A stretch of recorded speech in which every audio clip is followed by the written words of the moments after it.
2024 के लोकसभा चुनाव में इंडिया ब्लॉक को वह बहुमत नहीं मिल पाया कि वह सरकार बना सके। फिर भी इंडिया ब्लॉक के सभी नेता बहुत खुश हैं। खास करके कांग्रेस के नेताओं पर एक खुशी दिखाई दे रही है।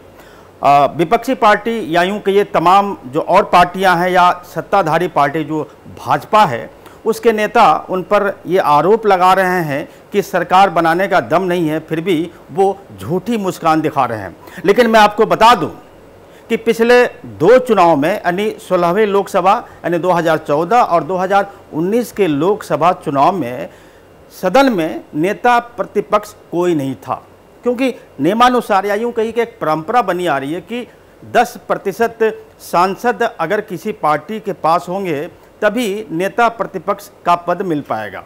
और 2014 और 2019 में विपक्ष के किसी भी पार्टी के पास इतनी संख्या नहीं थी। अब नेता प्रतिपक्ष का पद कितना महत्वपूर्ण होता है, तरह तरह के जो संवैधानिक पदों पर जो नियुक्तियां होती हैं उसमें नेता प्रतिपक्ष की अहम भूमिका होती है। इस बार यह तय है कि कांग्रेस से नेता प्रतिपक्ष यानी लीडर ऑफ अपोजिशन जरूर बनेगा, और संभव है कि वो राहुल गांधी भी हो सकते हैं या खड़गे साहब भी बन सकते हैं। ऐसी स्थिति में आज हम अपने वीडियो के जरिए आपको यही बताएंगे कि कांग्रेस सरकार नहीं बनाने के बावजूद कितनी मजबूती के साथ इस बार वो सदन में दिखाई पड़ेगी। नमस्कार, मैं हूं शंकर विश्वकर्मा और आप देख रहे हैं सहारा समय का डिजिटल प्लेटफॉर्म।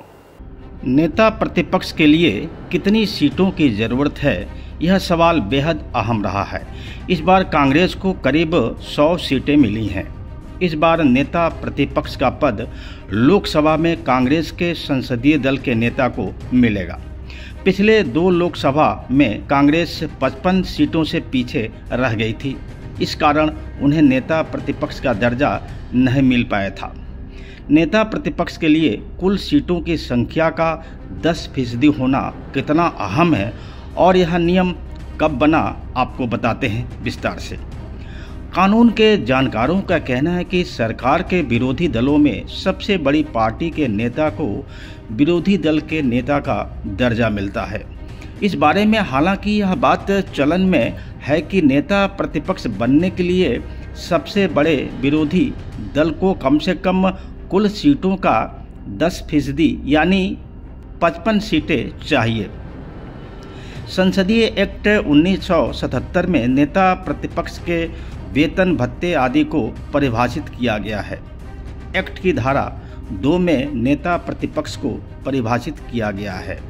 इसके तहत कहा गया है कि नेता प्रतिपक्ष विरोधी दल का नेता होता है और लोकसभा में जिस विपक्षी दल की संख्या सबसे ज़्यादा होती है उसके नेता को नेता प्रतिपक्ष के तौर पर लोकसभा के स्पीकर मान्यता देते हैं।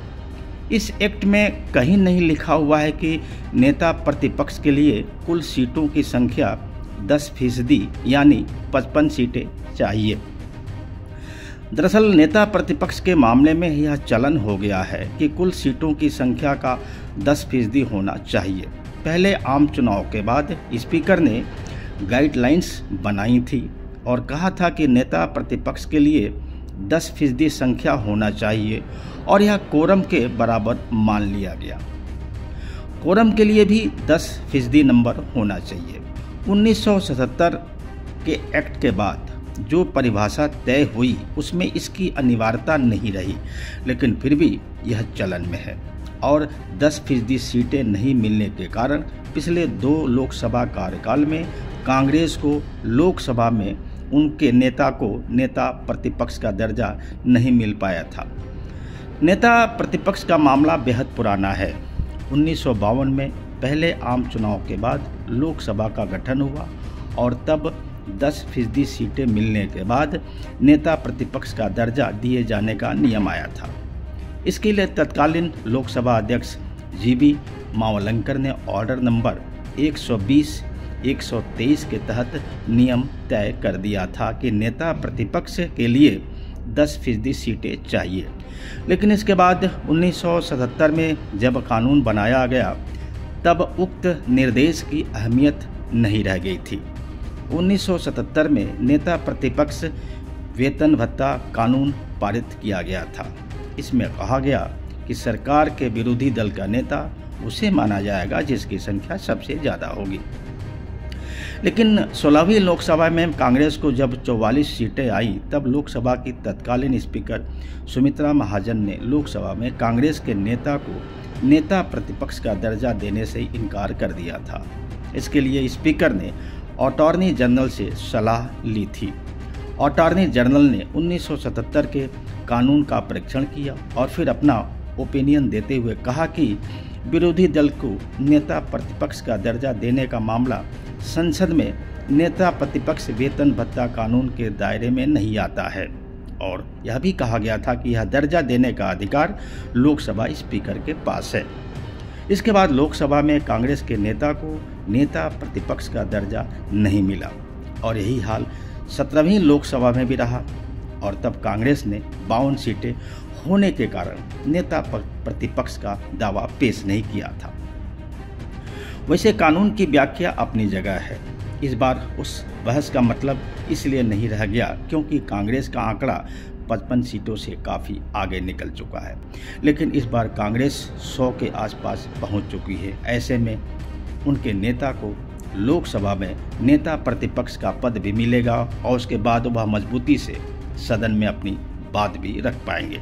साथ ही तमाम कमेटी जिसमें नेता प्रतिपक्ष मेंबर होते हैं उसमें उनके नेता रहेंगे और रचनात्मक भूमिका ठोस तरीके से निभा पाएंगे। सीबीआई डायरेक्टर की नियुक्ति के लिए बनाए गए कॉलेजियम हो या फिर चुनाव आयुक्त और मुख्य चुनाव आयोग की नियुक्ति या फिर लोकायुक्त की नियुक्ति के लिए जो कमेटी बनाई जाती है, हाई पावर कमेटी, उसमें विपक्ष की आवाज़ मुखर होगी क्योंकि उन तमाम कमेटियों में पीएम के साथ नेता प्रतिपक्ष भी होंगे और नेता प्रतिपक्ष की वोटिंग अहम साबित होगी। यहाँ एक बात और बता दें कि लोकसभा में नेता प्रतिपक्ष का पद कैबिनेट मंत्री के बराबर होता है। यह पद काफ़ी अहम माना जाता है। इस पद पर बैठे व्यक्ति का केंद्रीय मंत्री के बराबर वेतन, भत्ते और अन्य सुविधाएं मिलती हैं। जानकारी के मुताबिक नेता प्रतिपक्ष को प्रति माह 3-3.25 लाख रुपये की सैलरी मिलती है। इसके अलावा कैबिनेट मंत्री को मिलने वाले आवास के स्तर का बंगला, ड्राइवर समेत एक कार मिलती है। इसके अलावा नेता प्रतिपक्ष को लगभग 14 स्टाफ मिलते हैं जिसका खर्च सरकार वहन करती है। संसद भवन के अलावा भी कई महत्वपूर्ण विषयों पर नेता प्रतिपक्ष प्रधानमंत्री के साथ बैठक करते हैं और विचार विमर्श करते हैं। मैं आपको बता दूं कि ईडी के डायरेक्टर, सीबीआई के डायरेक्टर, चुनाव आयोग के जो भी आयुक्त हैं, उन सबकी जो बहाली होती है, उन सब पर जो नियुक्तियां होती हैं, उसके लिए एक समिति होती है। उस समिति के सदस्य होते हैं नेता प्रतिपक्ष।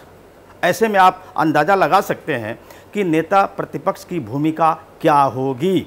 अब इस बार एनडीए सरकार, बीजेपी नेतृत्व वाली एनडीए सरकार सीबीआई के डायरेक्टर की, ईडी के डायरेक्टर की, आईबी के डायरेक्टर की या तमाम ऐसे जो संवैधानिक पद हैं, वो अपनी मर्जी के मुताबिक उस पद पर किसी अधिकारी को नहीं बैठा पाएगी। नमस्कार।